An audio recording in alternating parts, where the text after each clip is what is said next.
croyons qu'il faut qu'on arrive à avoir... Sur la base des investigations menées jusqu'à présent, mais il y a encore beaucoup de choses, beaucoup de ressources que nous ne connaissons pas au niveau de cette zone, de la zone CVKK.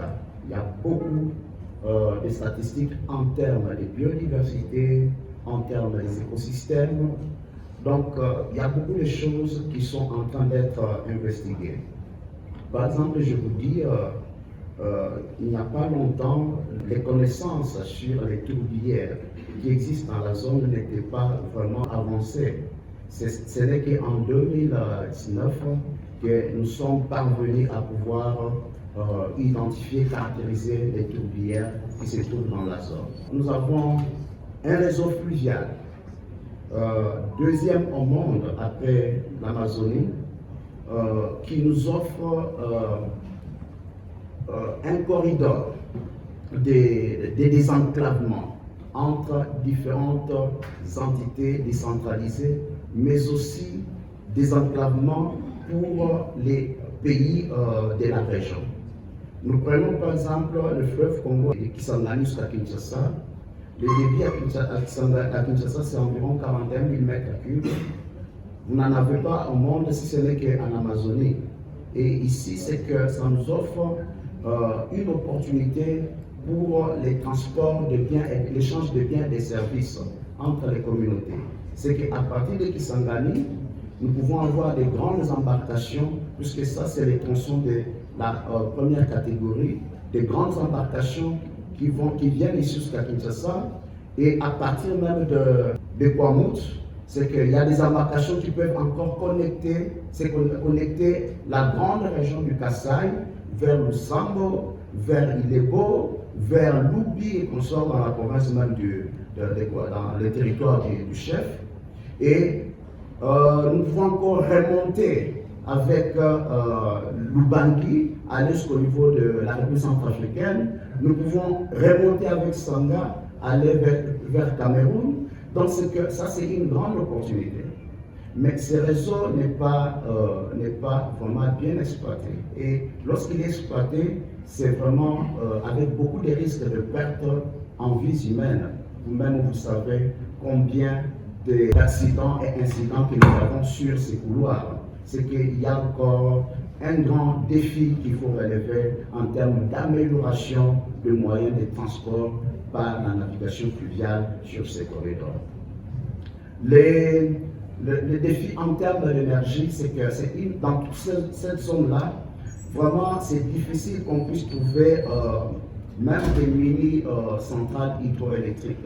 Il n'y en a pas, malgré l'abondance de l'eau.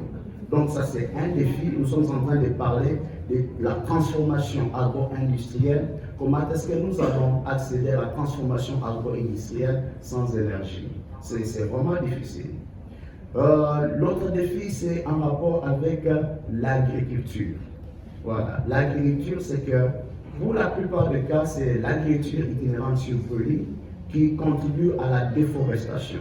C'est que nous devons améliorer les pratiques agricoles pour arriver aux objectifs de développement durable, l'économie verte. L'autre défi, c'est en rapport avec l'accès à l'eau et assainissement. Donc, c'est des populations qui sont dans cette zone souffrent beaucoup en termes d'accès aux services d'eau potable et assainissement. Vous allez voir que les communautés, toutes les communautés qui sont qui habitent le long du fleuve, n'ont que le fleuve comme l'eau à boire, l'eau pour se laver et pour d'autres besoins. Alors que ce fleuve est pollué constamment par les déchets des navigants, des embarcations qui sont sur le fleuve, et même les toilettes, c'est vraiment dans le fleuve. Et il y a beaucoup de maladies, hydriques qui émergent vraiment sur le fleuve. Et les populations vivent constamment donc à risque de maladies. Alors, pour citer, l'autre défi, c'est la conservation même des écosystèmes vulnérables, les tourbières. C'est que ce sont des écosystèmes qui stocke plus de carbone. Aujourd'hui, pour cette zone-là, c'est que ce qui a été identifié, c'est environ, jusqu'à présent, les investigations continuent, mais à présent, nous sommes parvenus à caractériser 21 gigatonnes de carbone stockés et qui, aujourd'hui, si c'est détruit, c'est que c'est une bombe qui sera lâchée dans l'atmosphère.